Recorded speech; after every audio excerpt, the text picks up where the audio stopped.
Hey guys, welcome back. Eric Smith here, contributor on 5 Reasons Sports, also a co host on Scouting the Fins. You can find that on the 5 Reasons YouTube channel and also the 3 Yards Per Carry podcast feed. If you are new to these videos, appreciate you guys checking it out. Stick around, see what it's about. In this video, we are going to do somewhat of a Super Bowl preview, at least of the two offensive lines they're going to be playing in the Super Bowl. And the idea here is, what does a Super Bowl offensive line look like? So we are going to compare an average performance of a Miami Dolphins offensive line to the Super Bowl team's performance in their conference championship victories. The most important thing to remember through this video is that a 5.00 grade is an average performance for an individual lineman from the Miami Dolphins. Anyone that's watching and not interested in the Dolphins may still find value in being able to have some sort of metric here to compare the two Super Bowl offensive lines side by side. So, the idea here and what we've done on this channel for a couple of years now is that we look at the average grade based on it's now 163 individual game performance that I've graded over the past two seasons for the Miami Dolphins. And how do we get to those grades? Well, every play and every player on the offensive line, the five offensive linemen, they get a grade, right? And there are four possible outcomes for that per play grade. A one means that you did your job to a satisfactory or higher level. We don't give any bonus points for pancakes or anything like that.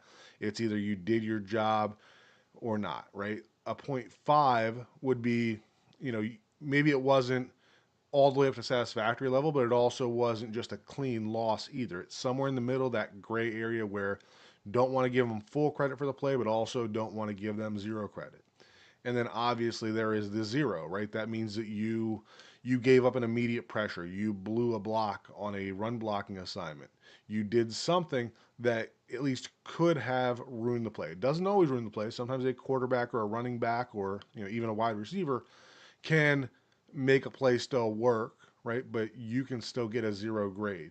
And there's also just a no grade where you don't get anything, right? It's blank, and that would be you didn't do anything on the play to be able to say that you grade it satisfactory or not, right? Maybe it's maybe it's a pass that gets out in less than half a second, right? Maybe it's a screen pass where you're completely on the opposite side and you don't even touch a defender, or just pass blocking where you slide, but there's nobody there, right? I'm not going to give you credit or say you didn't do your job just because you didn't get a defender to come to you, right? So we then take the sum of those grades and we divide it by the count, and that's going to give you your raw game grade.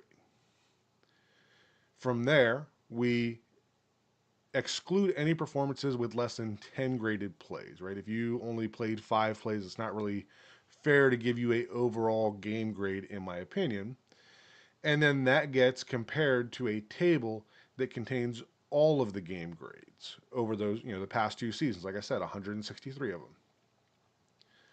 From there, with the grade that we have for a player's individual grade, we filter out the bottom 5% of grades and the top 5% of grades from that master table.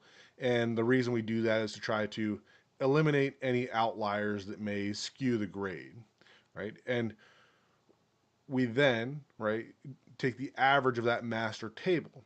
And today, right, as we sit here on January 26th, the average raw game grade is 93.18. And that can change over time as there are grades that are added to that table. That can move up or down slightly, but that's pretty consistent with where it stays. And I used to just share those grades out, but too often people would compare that to a academic grade. So a 93.18 that on this grading scale is average, a 5.00 would be like, what is that, an A minus B plus on an academic scale, and might not be a true representation. So I've found that people can interpret this better when I convert it to a 10-point scale. So the current range on that scale after we remove the outliers, if you have a 85.42% or below, then that's a zero, right? You can't get an 83 and have a grade that registers on this scale. And then on the other side, if you are at a 98.21 or above, then that's high enough to get a 10.00. It is very, very rare for an offensive lineman to go an entire game and not have a single play where he didn't at least get half a point off, or one play where he was beaten.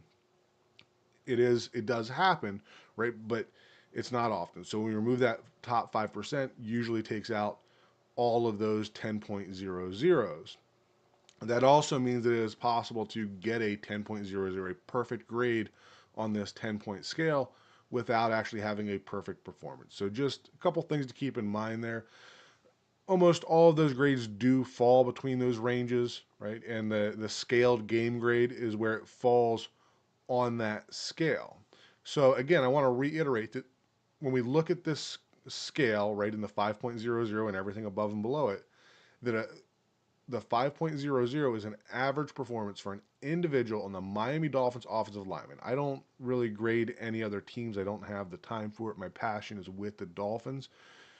And that scale, again, can adjust over time, right? As the Dolphins offensive line improves or regresses, it's not going to, drastically jump from one year or the next. But as you stack up, let's say better grades, then that average is slowly going to move up. So it can change a little bit over time.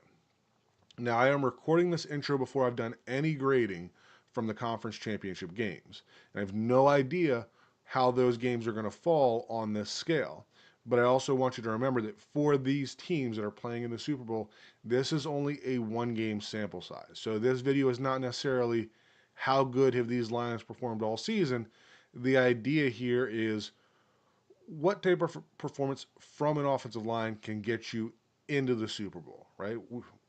Everybody would love to have a brilliant offensive line, right? 4 or 5 guys grading above average and just dominating throughout the year. But that is a rare thing to do in the NFL, and I'm not sure we're going to find that with either of these teams.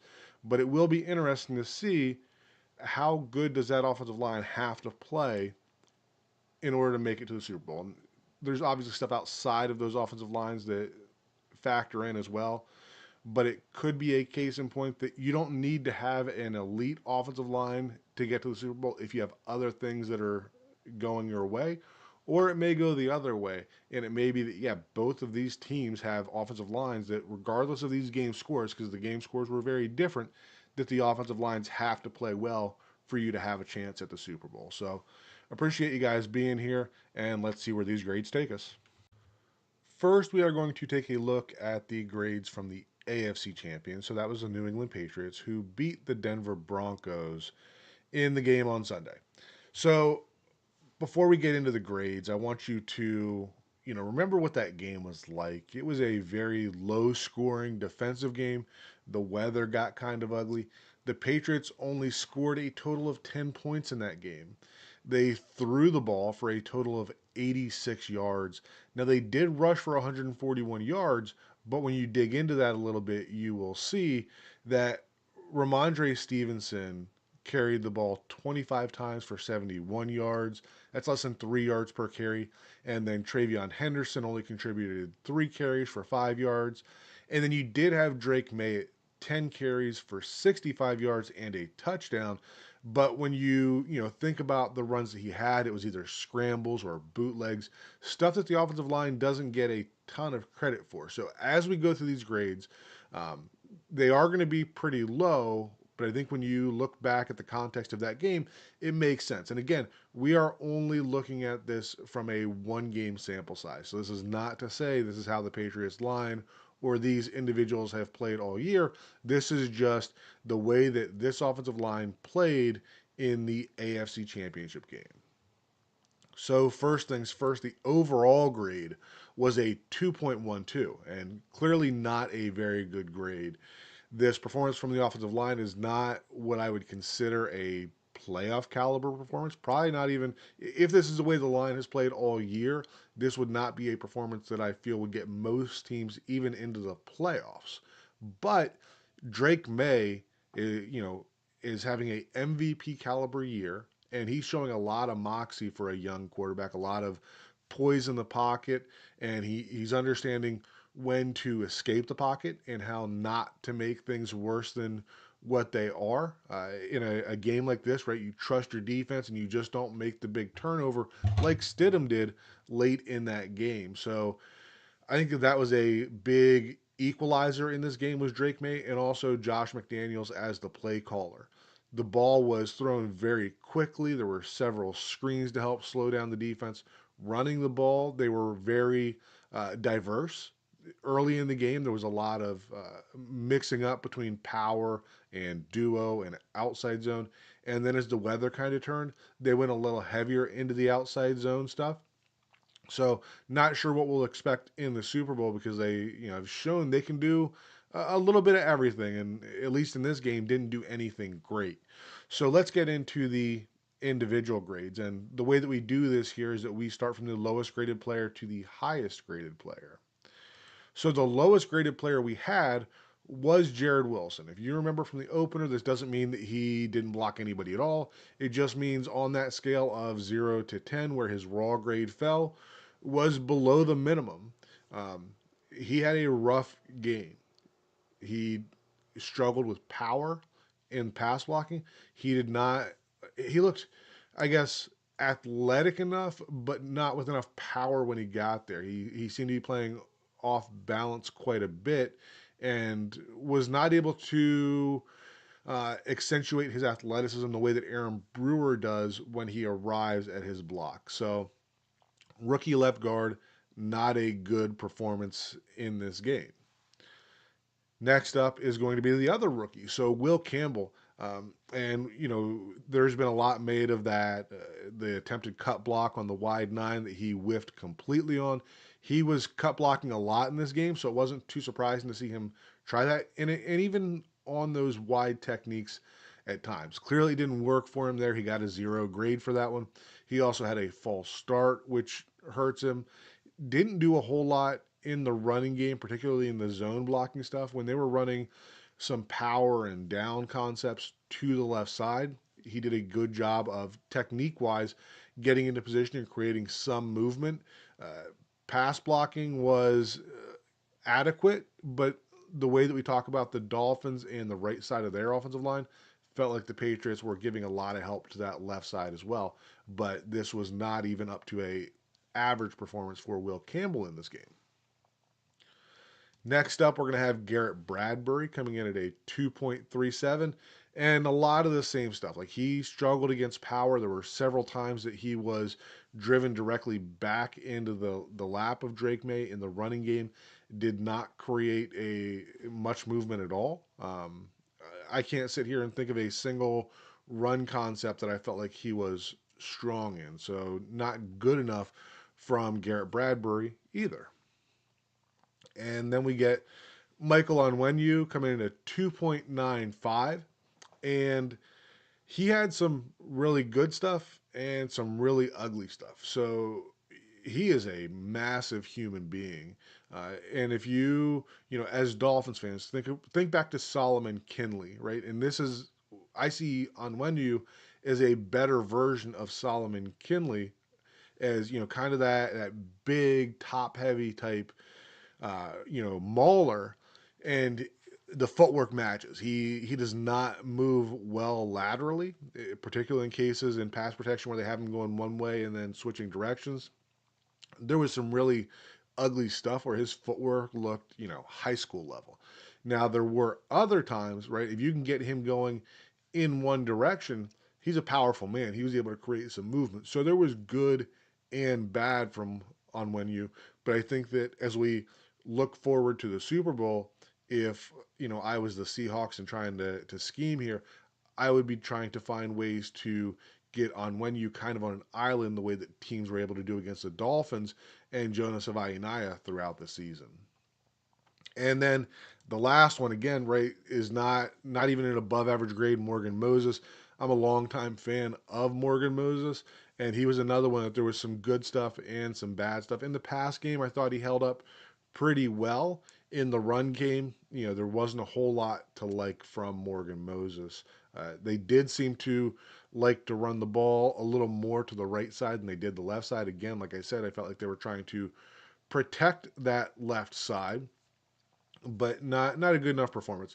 So overall, as you can see here, right, they didn't have in my grading system a single player that graded even average or above when we compare them to the Miami Dolphins offensive line.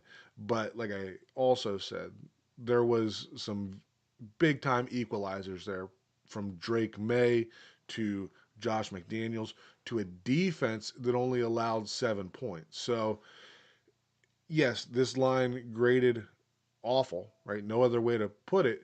But at the same time, this wasn't a team that was built around this offensive line needing to get out there and needing to grind out those yards and that type of stuff. So we'll see how this goes over with the crowd that watches it. But again, go back to the top of this segment when I talked about the stats in this game, right?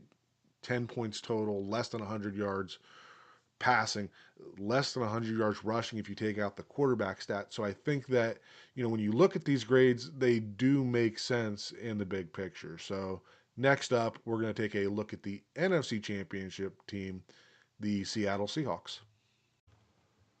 All right, flipping over to the Seahawks game, looking at their grades for the offensive line against the Rams in the NFC Championship game. And before we start sharing these grades, I want you to remember that the Seahawks scored 31 points in this game. They threw for 321 yards. They had 75 yards passing, um, or 75 yards rushing. I'm sorry. There wasn't really any explosive run plays that I recall, and there was a couple of significant negative plays. I know one by Sam Darnold kind of sticks out to me from when I was going through the grading, but I feel like the rushing performance was maybe a little better than what the numbers indicate. But overall, just want to keep in mind that the offensive output for the Seahawks was much better than the Patriots' output, and that kind of gets reflected in the way the offensive line graded here. So overall, they came in at a 6.17. So again, 5.00 is your average. They were above average in this game overall. And then we're going to go from the lowest graded to the highest graded player. And the lowest graded player was right guard Anthony Bradford, coming in at a 2.66. And I actually thought this was Laken Tomlinson as I was grading it. Number 75, kind of the same build in my opinion. But when I went back and looked at the roster, it was Anthony Bradford that had started and played in this game. And not good, right? 2.66, well below the average grade. Felt like he struggled in pass protection a good bit. You could see that he lacked the movement skills, and that's kind of why I probably, you know, made the comparison to Laken Tomlinson there as well, especially late stage Laken Tomlinson. But just kind of goes to show that you can have a above average game from an offensive line overall, but you're still going to have somebody usually that's coming in with a below average performance. And for the Seahawks, that was Anthony Bradford. I was kind of surprised the Rams did not try to isolate him more than what they did, but the Seahawks were able to get by with a performance like that from Bradford. Next up was the other guard. So this is rookie Gray Zabel, big time, fan of a lot of Dolphins fans were very high on him coming out in the draft, and rightfully so. 5.67, a little above average. Had some really good stuff in the run game, had some other spots where he struggled.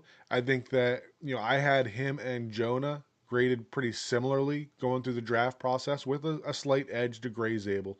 But I think that overall, had we gotten anywhere near this type of performance from Savaiinaya, we'd be pretty happy with him. So solid performance from Zabel here, but still a good bit of room to improve. And I think that we'll see that from him as his career goes on. But, just don't want to overhype him too much. It was a solid, not great performance from him. And the same can be said of center Jalen Sundell. Very similar grades. Sundell, I felt, struggled a little bit in the run game more than anybody else on the line here. I think overall, right, center, a lot of times you can get by with a solid player that's a great communicator. The Dolphins have somebody who is much better than that, but certainly a performance that you can get by with your center here, right? And as you can see here, all three of the lowest graded players are your interior offensive linemen for the Seahawks, and that's kind of the way you want to see this built a lot of times. So the second highest grade was right tackle Abraham Lucas. Not a whole lot to say here. I thought he was probably uh, a little better in the pass game than he was in the run game. I felt like he had some issues in the run game. Obviously, not many, right? 8.72 is pretty high grade. So good job overall, but not perfect. And then the left tackle Charles Cross coming in with the highest grade of the day for the Seahawks, 9.48, near perfect. Felt that he was dominant in the run game and very good in the pass game. Seahawks fans, if you're watching this, you have a really good one in Charles Cross, which you probably already knew. So overall, here you can see that the Seahawks running backs I felt did not read blocks very well at all. You have Kenneth Walker, who reminds me a lot of Le'Veon Bell in the way that he is patient and sometimes too patient passing up some of his reads.